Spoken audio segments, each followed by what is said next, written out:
નમસ્કાર મિત્રો, GTV smart CNG ગોતા અમદાવાદની અંદર આપણું સ્વાગત છે।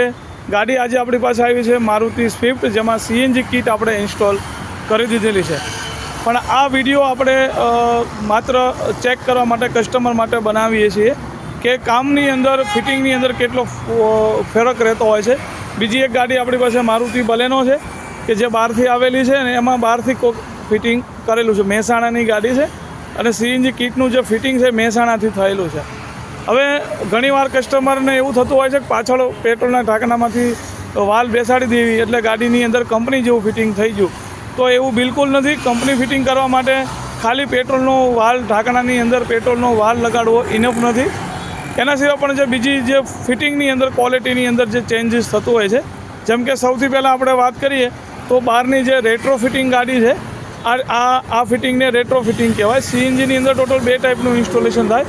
એક આપણે જે શોરૂમમાંથી ફિટ થઈને આવે એને કહેવાય ફેક્ટરી ફિટિંગ, અને એક જે આપણે બહારથી કરાવીએ એ ટાઈપના ફિટિંગને કહેવાય રેટ્રો ફિટિંગ।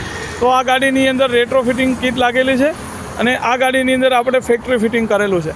બંને વિડીયોની અંદર આપણે બતાવશું કે બંનેના ફિટિંગમાં કેટલો ફરક છે।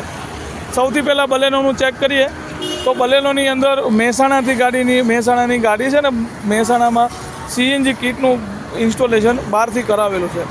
ઇન્સ્ટોલેશનની વાત કરીએ તો એકદમ ખરાબ કન્ડિશનમાં ઇન્સ્ટોલેશન કરેલું છે।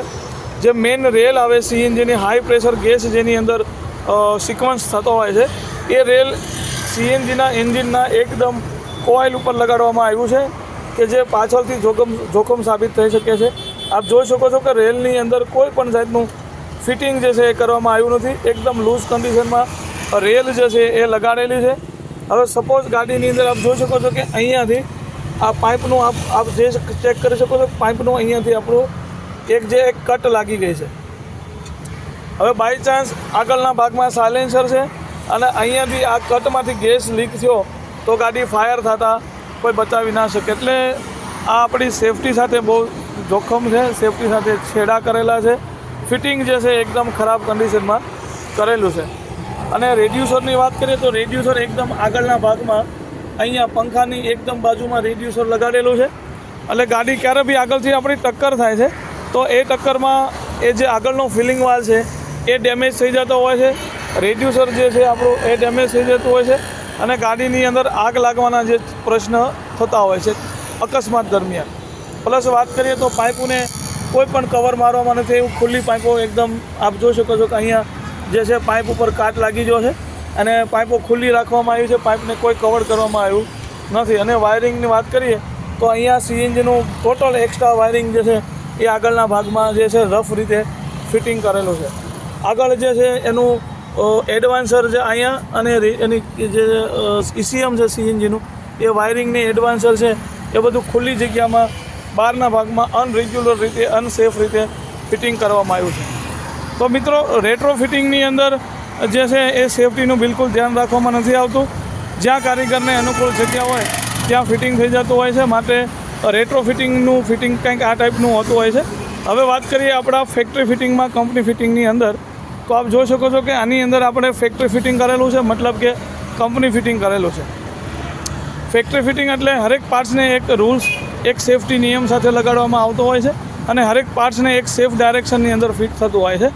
તો આપ જોઈ શકો છો કે અહીંયા જે ગાડીમાં રેલ હતી અહીંયા આપણને કોઈ પણ જાતની રેલ કે કોઈ પણ એક્સ્ટ્રા વાયરિંગ જોવા મળતું નથી। પ્રોપર કંપનીનું જે ઓરિજિનલ વાયરિંગ છે એ જ કન્ડિશનની અંદર છે। આગળના ભાગમાં તમને કોઈ વાયર કે કોઈ પાઇપ કે કોઈ સીએનજીના પાર્ટ્સ જોવા મળતા નથી। હરેક પાર્ટ્સને એક સેફ કન્ડિશનમાં ફિટ કરેલું છે। સીએનજીનું ટોટલિંગ વાયરિંગ જે છે એ આપણે ડેશબોર્ડની અંદર લગાડેલું છે, એટલે એન્જિન ગરમ છે તો એ વાયર ક્યારે ખરાબ નહીં થાય, પાણી લાગવાથી એ વાયરને કે એ ઇલેક્ટ્રિકલ પાર્ટ્સને ક્યારે ડેમેજ થવાની બીક રહેતી નથી। જ્યારે રેગ્યુલર ફિટિંગમાં ગાડી ક્યારે બી એન્જિન વોશ કરીએ છીએ અને પાણી લાગે છે ચોમાસામાં તો બંધ થવાના પ્રશ્ન એમાં બનતા હોય છે। તો આપ જોઈ શકો છો કે એકદમ ક્લિયર લુક સાથે ફિટિંગ કરેલું છે। રેડ્યુસર આપણું એકદમ બેક સાઈડમાં આપણે લગાડેલું છે। મિત્રો, એક તો ફિટિંગમાં ફરક હોય છે, પ્લસ બંનેના પિકઅપમાં બી ઘણો ફરક પડતો હોય છે। આ ગાડીની અંદર જે કિટ લગાડેલી છે એ ગાડીના સિસ્ટમથી એક સ્ટેપ નીચે લગાડેલી છે, માટે ચેક એન્જિન લાઇટ એની અંદર શો કરી દેશે। જ્યારે આપણી ગાડીની અંદર COBD2 વર્ઝનની કિટ નાખેલી છે, એટલે લાઈફ ટાઈમ ક્યારે પણ ગાડીની અંદર ચેક એન્જિન લાઇટ આવવાનો કે હેડ ખરાબ થવાનો કોઈ પ્રોબ્લેમ રહેતો નથી. એ સિવાય વાત કરીએ તો ગાડીની અંદર ડિક્કી બૂટની તો રેટ્રો ફિટિંગની જે ગાડી આપણી પાસે પડી છે એમાં ડિક્કી બૂટ એકદમ ઝીરો છે, કારણ કે ટાયર સ્પેર વ્હીલ જે છે એ પાછળથી ઊભું થઈ જતું હોય છે અને ડિક્કી બૂટ જે છે આપણને વાપરવા મળતી નથી. ડિક્કી સ્પેસ તમારી એકદમ ઝીરો થઈ જશે.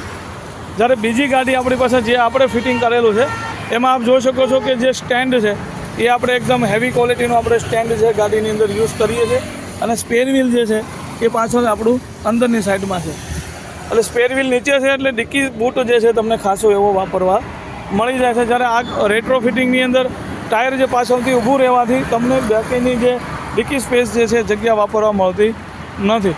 એટલે ફેક્ટરી ફિટિંગમાં રેટ્રો ફિટિંગમાં પાછળ વાલ સિવાયનો પણ ઘણો ફરક હોય છે.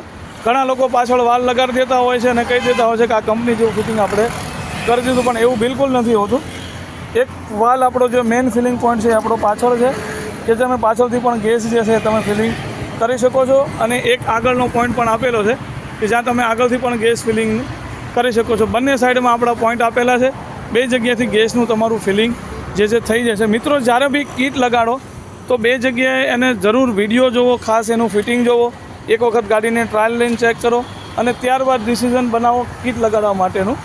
એટલે ગાડીની અંદર લગાવતા પહેલાં એક વખત જરૂર મુલાકાત લો, વિડીયો ચેક કરો અને ત્યારબાદ સીએનજી કીટ લગાડી. મિત્રો વિડીયો ગમે, ફિટિંગ ગમે તો લાઇક કરજો, શેર કરજો, સબસ્ક્રાઈબ કરજો. GTV સ્માર્ટ સીએનજી ગોતા અમદાવાદ.